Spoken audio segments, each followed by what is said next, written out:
Friends, मैं पायल। मेरे नई YouTube channel the living legend में आप सबको स्वागत है। आइए चलते हैं, जहीरुद्दीन मोहम्मद बाबर का दूसरा हिस्सा आपको सुनाते हैं।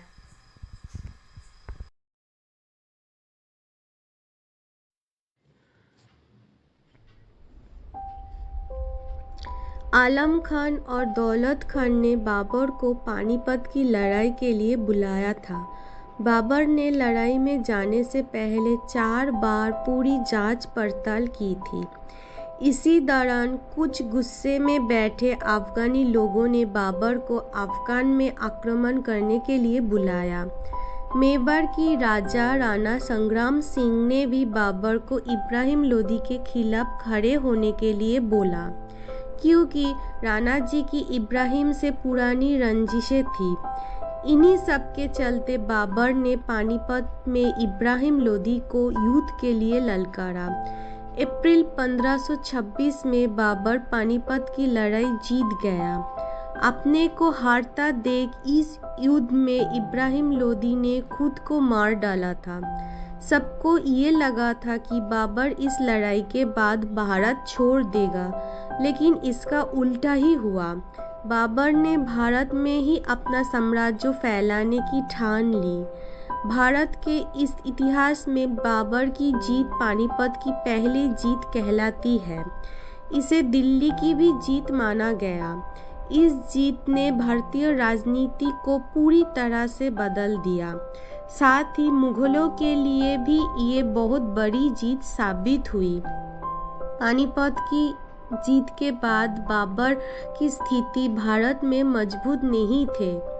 राणा संग्राम ने भी बाबर को भारत का न्योता दिया था। उन्हें लगा था वो वापस काबुल चला जाएगा, लेकिन बाबर का भारत में रहने के फैसले ने राणा संग्राम को मुसीबत में डाल दिया। अपने आप को और मजबूत बनाने के लिए बाबर ने मेवाड़ के राणा संग्राम सिंह को चुनौती दी और उन्हें खंडवा में हरा दिया। राणा संग्राम सिंह के साथ कुछ अफगानी शासक भी जुड़ गए थे, जिसके बाद उन्होंने अफगान चीफ को भी हरा दिया। 17 मार्च 1527 में खंडवा में 2 विशाल सेना एक दूसरे से भिड़ गए। राजपूतों ने हमेशा की तरह अपनी लड़ाइयाँ लड़ी, लेकिन बाबर की सेना के पास नए उपकरण थे, जिसका सामना राजपूत नहीं कर पाए और वो बहुत बुरी तरह से हार गए। राजपूत की पूरी सेना को बाबर की सेना ने मार डाला। राणा संग्राम अपने आप को हारता देख भाग गया और खुदकुशी कर ली। राणा संग्राम की मरने के साथ राजपूतों की अपना भविष्य खतरे में दिखाई देने लगा। इस जीत के साथ लोगों ने उसे गाजी की उपाधि दी।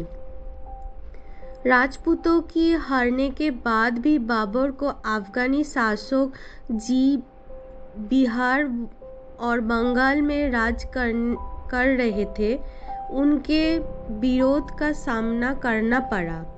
मई 1529 में बाबर ने घगरा में सभी अफगानी शासकों को हरा दिया।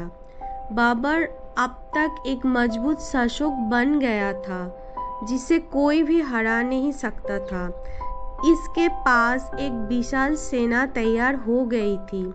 कहीं का भी राजा बाबर को चुनौती देने से डरता था। ऐसे ही में बाबर ने भारत में तेजी से शासन फैलाया। वो देश के कई कोनों में से गया और वहाँ उसने बहुत लूट मचाई। बाबर बहुत धार्मिक प्रवृत्ति का नहीं था। उसने भारत में कभी भी किसी हिंदू पर इस्लाम अपनाने के लिए दबाव नहीं डाला। आगरा, उत्तर प्रदेश में उसने अपनी जीत की खुशी में एक सुंदर सा गार्डन बनाया, जिसका नाम उन्होंने आरामबाग दिया था। मरने से पहले बाबर पंजाब, दिल्ली, बिहार जीत चुका था। मरने से पहले उसने खुद की किताब भी लिखी थी, जिसमें उसके बारे में हर छोटी बड़ी बातें थी। बाबर का बेटा हुमायूं था।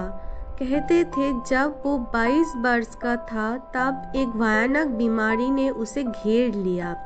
बड़े से बड़े वैद्य हाकिम उसकी बीमारी को ठीक नहीं कर पा रहे थे। सबका कहना था अब भगवान ही कुछ कर सकते हैं। बाबर हुमायूं को बहुत चाहते थे।